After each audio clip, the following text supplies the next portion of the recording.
Always. Right, so we're here in Birmingham with Moon Sugar. Introduce yourselves. Hello, I'm AD and I'm the singer. I'm Dave, I play the keys. So how did it all start for Moon Sugar? Where did you meet? When did it begin? I knew John's cousin, John the guitarist, I knew his cousin.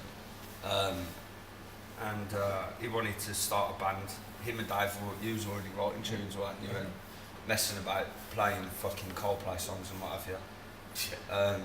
Yeah, so I went over and started jamming with her, and it was fucking terrible. So we got a drummer and a bassist, and it started to get a bit better, and people started hearing what we was doing. And so we just carried on doing it really. It was just an excuse to get drunk, and that to start off with, wasn't it? Do what we like. Yeah.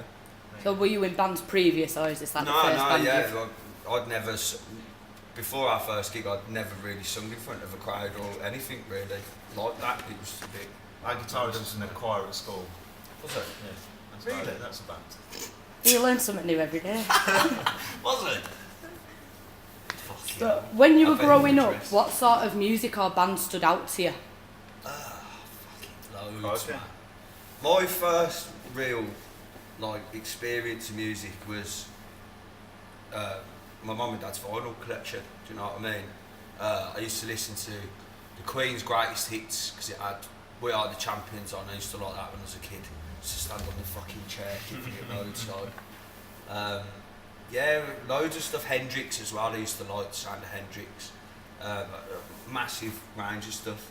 And Same with me. So Yeah. my dad's always, he's an old boy, my dad is, so he likes his rock and roll, 50s rock and roll, so that's why I play my instrument, because of Joe Lee Lewis.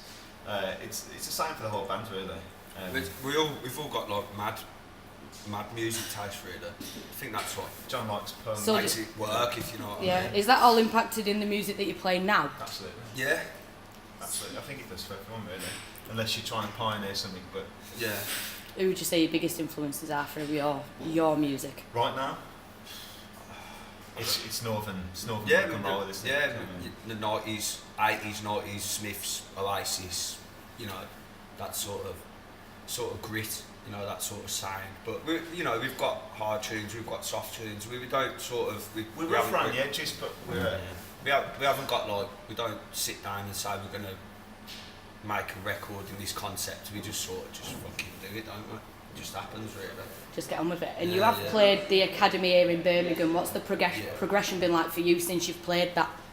Fucking terrible. It's really. been like that. We started off really a bit above ourselves, really, didn't we? Yeah. First couple of gigs. I think people were intrigued to see what we was doing because we sold out the Academy free. we sold out the Academy free, and then Then we're playing to 4 people in you go and play to 4 people in a fucking pub in the Bishop. you know. So it's we're still finding our feet really. Sorry. Turn you bastard phone off. Yes, we're recording a lot now. That's what I was trying to find the words to say. We're recording a lot now, and we're playing little gigs like tonight here and there, and we've got Fleecenbury, and then after that we're going to get back on the gigs proper, and got to get some new material out for everybody. Yeah, definitely. It's the way to go, isn't it? Because you've got your fan base that obviously is always That's there it, for you, yeah. but Well, they everybody always wants to want hear new new tunes. stuff. Yeah, they just want new tunes all the time. They're greedy. Playing the game.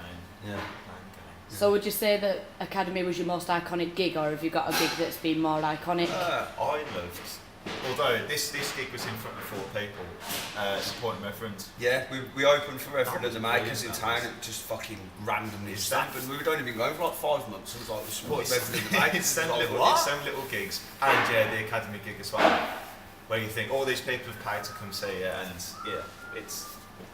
it's brilliant. It's brilliant. It's blowing smoke up your arse, really, isn't it? Do you know what I mean? That's what it is at the end of the But day. if you're playing with people like Rev, you've got to get people that's there to watch them that then sort of go, oh, who's these? Yeah, we have, and Ivory Waver, you're going to go and see tonight. They was on the bill as well. They played after us, so obviously we got talking to them lads as well, and they're fans. And so yeah, it's just with building blocks, really, isn't it? Do you know what I mean? Try not to piss off too many people. Try. You've got to learn that. Try and keep your. Yeah, if you could play on any stage, anywhere, where would it be and why? You first. Go on. The main stage at Glastonbury, for me, that's fucking... Iconic. Even these days, it's got a bit fucking farcical, really, hasn't it? But it's still, you know, watching it on the telly growing up, and I've never been myself, but that's... Stage. I wouldn't... do you know what? The money would roll in for a stadium gig, but it's not all about that, is it? It's, I don't know. I think it's to do with the crowd as well. You can't really say to laughter, can you? Do you know what I mean? You could play. I'd love to play at the Roundhouse in London. That's. I'd like to play. I've seen some really good gigs there. Do you know what I mean? Yeah. So, Brixton Academy as well. Just historical places that look pretty. You know that all the greats have been to. Are there any bands that you take with you? As Mamas. As Mamas, yeah, we were playing with tonight. Two little dudes, man. They're really good. Really good. I don't know who else. Not the Carnivores. Is it the Holes? The Holes. I like the Holes. They followed me on Twitter randomly, and I got listening to their tunes. I quite like their stuff. That's quite cool. I think without there's a lot about in there. It's getting a bit without sounding like a fucking arrogant prick. It's a bit. A lot of bands that are coming up or coming through, I find that they don't sound the same, but it's all the same sort of mentality. Do you know what I mean? It's the same. They've all sat down and said, well, we want to do this or we want to do that, and we try and stay away from... I'm trying to find the words to describe it. So is that what sort of makes you different then from the rest? Well, yeah, you could say that. We just do what we do, really. Some people hate it, and some people really like it, and it's the same for anyone, isn't it, really? Yeah. So it is what it is. Yeah. So what have we got obviously in the pipelines coming up? Music, we've got loads booked in to record.